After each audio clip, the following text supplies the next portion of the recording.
सुप्रभातम, सुप्रभातम, सुप्रभातम। आज की ताज़ा खबर में आपका स्वागत है। ग्लोबल न्यूज़ से बात हम सबसे पहले शुरू करते हैं हमेशा और अभी तो सबसे ज़्यादा वही मार्केट्स को इम्पैक्ट कर रही हैं, तो उसी से बात शुरू करेंगे।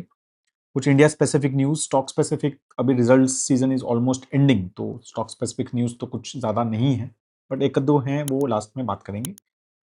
वीडियो को भी आप लास्ट तक देखिएगा, बहुत ही इंटरेस्टिंग चार्ट मिला है एक नॉलेज सेक्शन में। तो वो लास्ट में आप देखो काफ़ी अच्छी से समझ आएगी चीज़ें क्या-क्या चल रहा है, ठीक है? स्टार्ट करते हैं ग्लोबल न्यूज़ सबसे पहले। सो अगेन मतलब कुछ नया नहीं है, वही चीज़ें चल रही हैं। ब्रेंट क्रूड लास्ट जब मैंने देखा सो ऑलमोस्ट $109 पे चल रहा है ब्रेंट क्रूड। थोड़ा गिरा है, 100 आई थिंक 11-12 पे चला गया था, तो थोड़ा उसके बाद गिरा है, 109 पे अभी है। 10 ईयर जीसेक यूएस की, राइट, वो 4.6 पे ही चल रही है। अगेन थोड़ी सी 4.64 तक चली गई थी, आई थिंक 4.6 पे आ गई है। ठीक है, तो वो मार्केट, यूएस मार्केट्स, नैस्डैक 100 थोड़ा नेगेटिव था, S&P 500 ऑलमोस्ट फ्लैट था, डाउ जोन्स थोड़ा पॉजिटिव था। ठीक है, तो क्या क्या हुआ कल मेजरली? अगेन मिडल ईस्ट और जो ये ईरान और यूएस की जो एस्केलेशंस हैं, राइट, उसके ऊपर ही अपडेट्स चल रहे हैं अलग अलग तरह से। पहले तो ये था कि ईरान ने कुछ एक पीस प्रपोजल भेजा विच यूएस डिडंट लाइक।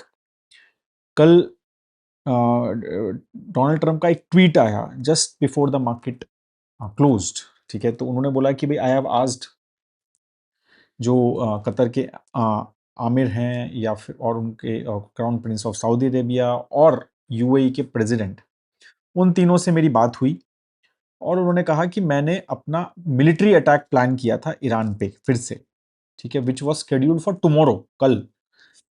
और बट उन्होंने उन्होंने कहा है कि नहीं नहीं भाई, बहुत सीरियस नेगोशिएशंस ईरान के साथ हो रही हैं, राइट, एंड वी आर, हमें लग रहा है कि अब जो नेगोशिएशंस हो रही हैं उसमें से कुछ निकलेगा तो वो यूएस के लिए एक्सेप्टेबल होगा।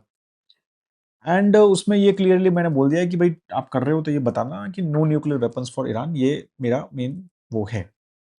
तो इसलिए मैंने अभी अपने secretary of war Pete Hegseth को बोला है कि भाई कल जो है वो वॉर अटैक मत करो, ठीक है, एंड और मेरी मेरी जो इंस्ट्रक्शन की वेट करो।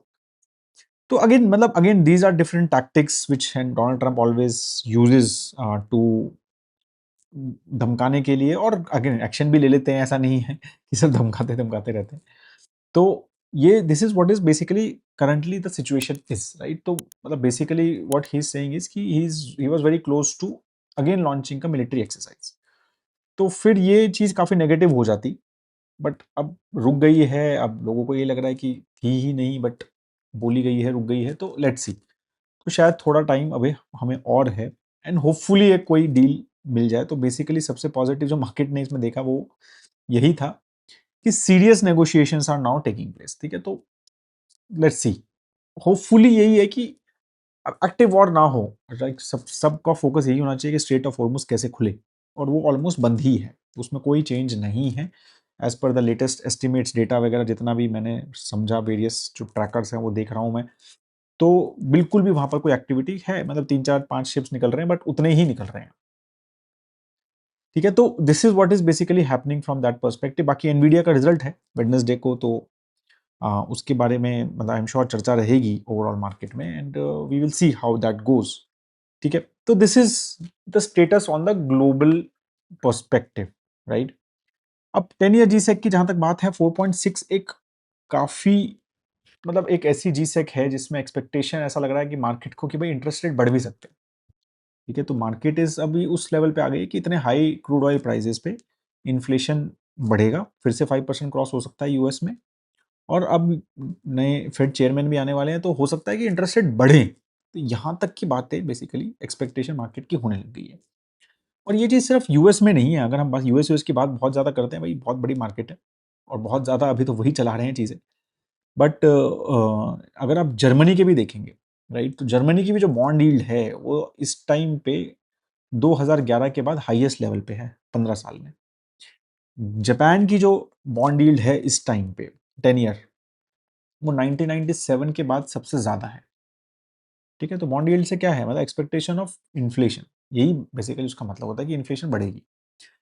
यूके की जो बॉन्ड यील्ड है 10 ईयर, अगेन 10 ईयर जीसेक जो बोली जाती है, वो 2008 के बाद जुलाई 2008 के बाद हाईएस्ट लेवल पे है। और अगर 30 ईयर जी उनकी बॉन्ड यील्ड देखें तो वो 1998 के बाद हाईएस्ट लेवल पे है। तो इस तरह की बॉन्ड यील्ड्स जो हैं ग्लोबली चल रही हैं। मतलब बॉन्ड्स तो जबरदस्त इंटरेस्ट रेट दे रहे हैं, मतलब bonds are very attractive clearly. अब ये है कि ये और बढ़ेंगे या नहीं बढ़ेंगे। अट्रैक्टिव का मतलब ये नहीं है कि ये नीचे गिरेंगी और आप उसमें इन्वेस्ट करना शुरू कर दो। अट्रैक्टिव इस सेंस में है कि भाई आप अगर देखोगे यार 4.5-5% के इंटरेस्ट रेट्स डॉलर टर्म्स में, पाउंड टर्म्स में, यूरो टर्म्स में मिलते हैं, तो वो काफ़ी इंटरेस्टिंग लगते हैं अगर हम हिस्ट्री सजेस्ट करें तो। But again things are not मतलब things are not what like last 20 years were, right. तो वैसा नहीं है, डॉलर भी वैसा नहीं है, ग्लोबली जियोपॉलिटिक्स भी वैसी नहीं है, यूएस भी इतना स्ट्रॉन्ग कंट्री जैसा पहले था वैसा नहीं है, और ये जर्मनी और जापान भी इतने स्ट्रॉन्ग नहीं है। तो वो सारी चीज़ें भी हमें उन सब में देखनी है। ऑयल का हम सारी बातें हो रही है ना कि ऑयल इंडिया में भी काफ़ी डिस्कशंस हो रहे हैं, 3 रुपये बढ़ाया भी गया है प्राइजेस, और ऑयल की काफ़ी सारी डिस्कशंस ग्लोबली चल रहे हैं। तो कल मैं एक यूरोप के कुछ एबैक्स कमोडिटी एक्सचेंज है उनके सीईओ से बात कर देख रहा, मतलब उनका एक छोटा सा इंटरव्यू था, मतलब उसमें देख रहा था मैं। तो उन्होंने कहा उसके कमेंट्स थे उनके, राइट। तो उन्होंने कहा कि there is no physical shortage of oil yet, this is he is referring to Europe, but we could hit that in Europe by the end of this month. The market isn't so worried yet, but by the end of bank holiday in the UK, summer driving season in the US, that's when we will feel it. तो ये बहुत ज़्यादा ये आने लग गया है कि यूरोप के जो इन्वेंट्री थी ऑयल की, वो बहुत डिप्लीट होती जा रही है, और शायद 2-3 हफ्ते का ऑयल बचा है उनके पास। और अगर ऑयल मतलब सप्लाई, अगेन प्राइजेज एक अलग चीज़ होती है और एक अवेलेबिलिटी अलग चीज़ होती है, राइट। आज इंडिया में भी प्राइसेस बढ़े हैं 3 रुपए, और काफ़ी जगह बढ़े हैं, बट अवेलेबल है प्राइस। मतलब ऐसा नहीं है कि भाई ऑयल नहीं मिल रहा, मतलब क्रूड ऑयल, पेट्रोल और डीजल नहीं मिल रहा, ऐसा नहीं है। एलपीजी में थोड़ा इशू रहा था, बट एटलीस्ट इसमें नहीं रहा है। प्रॉब्लम ज़्यादा जब आ जाती है कि मिल ही नहीं रहा, that is a very concerning thing, right. तो वो चीज़ जो है वो ऐसा मतलब एक्सपर्ट एज पर यूरोप ये चीज़ हो सकती है 2 हफ्ते में, अगर ऐसा कुछ हुआ, राइट। तो that is again a factor which, तो वो जो अगेन जो ऑस्टेरिटी मेजर्स की बार बार जो प्राइम मिनिस्टर बात कर रहे हैं, राइट, तो वो काफ़ी ज़्यादा लग रहा है कि इन सब थॉट प्रोसेस से है कि अगर ये ऑयल, ये स्ट्रेट ऑफ हॉर्मुज़ बंद रहा कुछ समय और, तो there can be supply issues as well globally. But US is trying few things, जैसे उन्होंने अब कल आई वाज जो ट्रेजरी बेसेंट है, स्कॉट बेसेंट, जो वहाँ के ट्रेजरी सेक्रेटरी, बेसिकली वहाँ के जो फाइनेंस मिनिस्टर हैं, उन्होंने कहा है कि भाई हमने 30 डे लाइसेंस दे दिया है vulnerable nations to access Russian oil. तो रशियन ऑयल आप एक्सेस कर सकते हो, मतलब उसके ऊपर हमारे सैंक्शंस नहीं है, 30 दिन का हमने उसमें लाइसेंस दे दिया है, ठीक है। तो भी जो भी बेसिकली रशिया का ऑयल सी में है, राइट, वो आप ले सकते हो। तो उन्होंने कहा है कि ये हम इसलिए कर रहे हैं ताकि चाइना ना ले सारा ऑयल और बाकी लोग कंट्रीज भी ले। तो that's what they are saying. China की जब बात हुई है तो चाइना की इकोनॉमी की कुछ कुछ नंबर्स आए कल, तो मतलब मतलब कुछ कुछ नंबर्स बहुत डिसअपॉइंटिंग आए हैं। देखो, रिटेल सेल्स अप्रैल में सिर्फ 0.2% बढ़ा है, 0.2%। ईयर ऑन ईयर की बात कर रहा हूँ मैं, मंथ ऑन मंथ की बात नहीं कर रहा हूँ, ठीक है। तो वो उस तरह का है। इंडस्ट्रियल प्रोडक्शन सिर्फ 4.1% बढ़ा है, which is lowest in last 1 year, ठीक है। कार्स की परचेज 10% गिरी है ईयर ऑन ईयर, 10% डाउन है। इंडिया की तो बढ़ रही है, राइट। होम अप्लायंसेस 4% डाउन है, कंस्ट्रक्शन मटेरियल 7% डाउन है year on year. Economy pinch हो रहा है वहाँ पे भी, ये ईरान और यूएस वॉर। अगेन वहाँ के ना, वहाँ पर डेटा ज़्यादा नहीं आता है, उसके बाद में डिस्कस नहीं होती है, लैंग्वेज और ये सारी चीज़ें, तो इसके बारे में बहुत ज़्यादा बातें नहीं होती है। लेकिन है, मतलब जो डेटा आ रहा है, जितना भी आ रहा है, अब ये सच है, सही है, कितना है इसमें भी, कितना उसमें मैनिपुलेशंस हैं, but we are very not very clear. लेकिन ये समझना है कि भाई इशू तो लग रहा है वहाँ पे इन सब चीज़ों का। अब बर्कशायर के कुछ नंबर्स आए कल के, क्या बाय कर रहे हैं वॉरेन बफे। तो Warren Buffett is buying Alphabet, so that's what the number came. Majorly Google buy किया है उन्होंने, और शेवरॉन सेल किया है, ठीक है। तो उनकी भी टॉप होल्डिंग्स में गूगल जो है ऊपर थोड़ा सा चला गया है, और now it is the 7th biggest holding for मतलब गूगल। एप्पल और गूगल, पहले तो ऐसा होता था ना, टेक कहूँगा, टेक नहीं समझ आता है मुझे, टेक नहीं बाय करूँगा, now he has Apple and Google, ठीक है। और बट ओवरऑल उन्होंने अपने जो स्टॉक्स हैं वो सेल किए, राइट? तो उन्होंने कैश एलोकेशन और बढ़ाया, आई थिंक कुछ $390 बिलियन का कैश उनके पास अभी भी है, राइट? तो इस तरह के नंबर्स जो हैं वहाँ से आए हैं।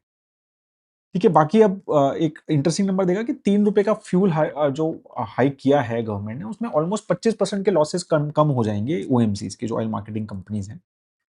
तो पहले वो ऑलमोस्ट 1000 करोड़ रुपए लूज़ कर रहे थे, अभी 750 crore rupees per day lose करेंगे, राइट? तो बेसिकली इससे कहने का मतलब ये है कि 3-3-3 मतलब ₹9 और बढ़ाएगी अगर सरकार, तो मतलब बेसिकली उनका तो ऑयल उनके जो लॉसेस हैं वो खत्म हो जाएँगे। तो उससे ज़्यादा तो नहीं बढ़ेगी होपफुली, दैट्स द एक्सपेक्टेशन अभी है। तो अगर थोड़े-थोड़े जो बढ़ रहे हैं वो शायद ₹9 तक अगर ये रहता है ऑयल, तो ₹9 तक हम बढ़ सकते हैं। नीति आयोग की एक रिपोर्ट आई, उन्होंने कहा कि आर-एन-डी पे 2% ऑफ द जीडीपी हमें स्पेंड करना चाहिए। अभी हम 0.64% स्पेंड कर रहे हैं sir. I think this is very important, like ये चीज़ों के ऊपर काफ़ी ज़्यादा डिस्कशन होते रहते हैं, बट इसके ऊपर कुछ है नहीं। तो उन्होंने कहा है कि ease of doing business, ease of doing research and development in India के ऊपर काम होना चाहिए सरकार द्वारा।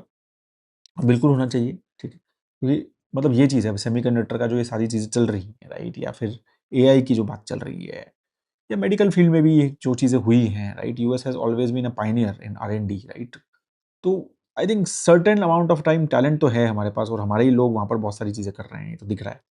तो थोड़ा अगर आर-एन-डी पे if we spend more, I think things will be different. तो अगेन ऑस्टेरिटी मेजर्स के ऊपर गवर्नमेंट बार-बार पुश कर रही है। कल फाइनेंस मिनिस्ट्री का भी आया है कि पब्लिक सेक्टर बैंक्स के लिए, इंश्योरर्स के लिए, कि भाई आपको भी ऑस्टेरिटी मेजर्स के लिए काम करना चाहिए, राइट? सभी public sector banks, regional rural banks को जो है फाइनेंस मिनिस्ट्री ने ईमेल लिखा है कि अपने एक्सपेंडिचर्स कम कीजिए, घूमना-फिरना कम कीजिए। तो वही मैं कह रहा हूँ कि सरकार जो है वो बार-बार उस चीज़ को रिपीट करके क्लियरली बता रही है कि they are serious about it, right? तो इसके ऊपर और एक्शंस भी लिए हैं, गोल्ड की ड्यूटी बढ़ा दी, रिस्ट्रिक्ट कर दिया गोल्ड एंड सिल्वर, तो वो एक्शन भी कर रहे हैं साथ में पॉलिसी लेवल पे, एंड साथ में बार-बार ये पुश कर रहे हैं पब्लिक को कि आप फॉरेन ट्रैवल मत करो, क्या कहते हैं, ज़्यादा वर्क फ्रॉम होम करने की कोशिश करो। तो ये सारी चीज़ें भी करने की कोशिश कर रहे हैं। एज़ आई सेड कि दे आर एक्सपेक्टिंग, ऐसा लगता है सरकार तो प्रिपेयर हो रही है कि ये लंबा चल सकता है, जो इश्यू हमने डिस्कस किया। बाकी कुछ स्टॉक स्पेसिफिक अगर न्यूज़ के बारे में बात करें तो बीएससी जो है एक्सपेक्टेड है, आई थिंक परिमल ने वीडियो भी बनाया कल इसके ऊपर। निफ्टी 50 में they are expected to enter and Wipro is expected to get out. देखो ये तो ऑटोमेटिकली देखो रीबैलेंसिंग होती रहती है। Wipro, IT sector is not doing well, तो Wipro is going up. BSC तो हमें पता ही है क्या ज़बरदस्त परफॉर्मर रहा है, तो वो एंटर हो रहा है। $10 बिलियन इन्वेस्टमेंट प्रॉमिस अदानी ने किया to the US, and Trump administration ने सारे सिविल और क्रिमिनल केसेस अगेंस्ट देम वो खत्म कर दिए, डिसमिस कर दिए हैं कंप्लीटली। ऑल फ्रॉड चार्जेस, जो भी चीज़ें चल रही थी सब कुछ खत्म कर दिया है। और ये एक्सपेक्टेड किया है कि भाई, उन्होंने कहा है कि भाई $10 बिलियन हम इन्वेस्ट करेंगे यूएस में। तो अदानी ने कहा है कि भाई ये केसेस चल रहे हैं इसलिए हम कर नहीं पा रहे हैं, नहीं तो हम तो करने को रेडी हैं। तो उन्होंने कहा ठीक है, सारे केसेस खत्म। तो अब होपफुली चीज़ें जो हैं थोड़ा-सा वहाँ पर जो एक हैंगओवर था, एक थोड़ा-सा टेंशन था, right, on that stock from that perspective, वो खत्म हो गया। इंडियन ऑयल का रिजल्ट आया है कल, तो उसके ऊपर थोड़ा डिस्कस कर लिया। तो रिजल्ट तो बहुत अच्छा है। तो इंडियन ऑयल के ओएमसीज वगैरह की बात कर रहे हैं कि भाई 750 करोड़ रुपए पर डे लूज़ कर रहे हैं। तो अगेन मार्च में भी थोड़ा बहुत तो लूज़ किया ही होगा। नंबर्स मार्च में ही क्रूड ऑयल प्राइसेस बढ़ गए थे काफ़ी, राइट? बट थोड़ा बहुत, बट अगेन जनवरी फरवरी में चीज़ें ठीक रही, तो नंबर्स तो बहुत अच्छे आए हैं। रेवेन्यू फ्रॉम ऑपरेशन तो 7% ही बढ़ा है, but net profit 78%। Full year अगर हम पैट की बात करें तो 184%, मतलब 37,000 करोड़ का पैट जो है फुल ईयर का बुक किया है, 37,000 करोड़ का। तो मार्जिन्स काफ़ी इंप्रूव हुए हैं, रिफाइनरी यूटिलाइजेशन बढ़ा है, चीप क्रूड सोर्सिंग हुई है पहले 2 महीने में, तो उसका काफ़ी फ़र्क पड़ा है, राइट? डोमेस्टिक फ्यूल डिमांड भी ठीक रही है, तो काफ़ी ज़बरदस्त उनका रहा। उन्होंने डेट भी अपना उसका काफ़ी पे कर दिया उस पैसे से। बट इम्पेयरमेंट चार्जेस भी रहे कुछ, राइट? कुछ बताया उन्होंने कि भाई हमारे अभी भी काफ़ी सारे कार्गोस स्ट्रैंडेड हैं गल्फ में, मतलब स्ट्रेट ऑफ हॉर्मुज़ से पहले, और इसलिए पॉलिटिकल जियोपॉलिटिकल रिस्क तो उन्होंने कहा है कि हम फेस कर ही रहे हैं। एंड अभी FY 27 में देखते हैं भाई क्या होता है। मतलब ये तो ये कंपनीज के ऊपर थोड़ा सा वोलेटिलिटी तो बहुत ज़्यादा रहेगी ओवरऑल के स्टॉक्स में, बट नंबर्स लास्ट ईयर तो क्लियरली है कि भाई नंबर्स लास्ट ईयर इनके काफ़ी प्रॉफिट्स थे। तो सरकार ने उस टाइम पे प्राइस, देखो वो तो उस टाइम पे प्राइस कम नहीं किए थे, तो that's why they made profit. Now ये प्राइस ज़्यादा बढ़ा नहीं रहे हैं कि now they are making losses. तो सरकार भी ये कह रही है कि ठीक है, प्रॉफिट कमा लिया ना, निकालो उसको। So that is what basically on the major news perspective, right? If you अगर आपको कोई क्वेश्चन न्यूज़ वगैरह पे है तो ज़रूर डाल दिए, और कुछ मैंने मिस किया है अगर आपको लगता है कि I have missed any major news which you must have read और समथिंग, तो प्लीज़ उसको भी आप नीचे कमेंट सेक्शन में ज़रूर लिख दिए। तो आज का नॉलेज सेक्शन के बारे में शुरू कर देते हैं बात। तो ये चार्ट है, देखो बहुत इंटरेस्टिंग। तो ये वाईटीडी रिटर्न्स है S&P 500 की। तो मतलब कैसे इंटरेस्टिंगली चेंज होती हैं चीज़ें, राइट? कि कैसे स्टोरी चेंज हो गई एआई से। मतलब वही मैं कह रहा हूँ, 1 साल पहले सब क्या मैग 7 की बात होती थी, राइट? मैग 7 की जो चीज़ें हैं वो बहुत ज़्यादा हमारा बेसिकली डिस्कशन रहता था उसमें। And lot of people invest करते थे उन सब में। वो अब मैग 7 की डिस्कशन ज़्यादा नहीं हो रही है, राइट? अभी अब जो है डिस्कशंस हो रही है सेमीकंडक्टर स्टॉक्स की। और यही चीज़ें आप देखोगे तो इस साल जो S&P 500 में जितने भी बेसिकली पॉइंट्स ऐड हुए हैं, मतलब उन्होंने जितने गेन आया है, ठीक है? तो उसमें से आप देखोगे तो मोर देन हाफ जो गेन्स हैं वो सिर्फ सेमीकंडक्टर कंपनीज की हैं। Nvidia, micron, Broadcom, AMD and Intel, ठीक है? तो मतलब इट इज लाइक आप 500 कंपनी है यार S&P 500 में 500। उसमें से 5 कंपनीज जो हैं वो मोर देन हाफ आपके वाईटीडी रिटर्न्स कंट्रीब्यूट करती है। और बाकी 272 पॉइंट्स जो हैं, मतलब less than 50% of the gains are for the rest 495 companies. इतना स्क्यूड जो है वो गेन्स हैं। और जब गेन्स हो रहे हैं तो ऐसे हो रहे हैं जो मतलब इन बाकी कंपनीज में, कि उसके चक्कर में मतलब it is taking the index up, ठीक है ना? तो मतलब बाकी कुछ नहीं भी कर रहे हैं companies, but you just see and just realise कि how fast these things are changing, right? कितनी अलग अलग अलग मेथडोलॉजीज एंड टर्मिनोलॉजीज आती रहती हैं, और वो उस हिसाब से जो है वो यहाँ पर चीज़ें चलती रहती हैं, ठीक है? तो this is how things have been in this term, right? Hyperscaler की बात हुई, उससे पहले मैग 7 की बात हुई, अब जो है सेमीकंडक्टर की बात हो रही है। चेंज होता रहता है और हमें लगता है अम, कि भाई लोग पैसा कमा रहे, लोग लोग जो सेमीकंडक्टर में पैसा कमा रहे हैं इसमें कमा रहे हैं, बट जस्ट स्टोरी इतनी फास्ट चेंज हो रही है, तो very few people I am assuming that they are actually changing. हाँ भाई, जो इंडेक्स वगैरह में है वो तो पैसा कमा रहे हैं, बट आपको लग रहा है कि बहुत ज़्यादा पैसा अलग अलग अलग अलग चेंज कर करके लोग कमा रहे हैं, तो विच आई थिंक रियली अनलाइकली है। और सॉफ्टवेयर देखो, सॉफ्टवेयर भी कैसे, पहले तो बहुत सॉफ्टवेयर भी बहुत चलता था ना, एसएपी वगैरह, ओरेकल वगैरह, इन्होंने भी बहुत रिटर्न दिए। अभी उसके बारे में कोई ज़्यादा बात नहीं कर रहा है। So the story keeps on changing. It's so fast in the equity markets that it is very very tough to basically follow that story. ठीक है, so that is what just I wanted to tell you on the knowledge section. If you still have any question guys, तो please comment section में ज़रूर लिखिए।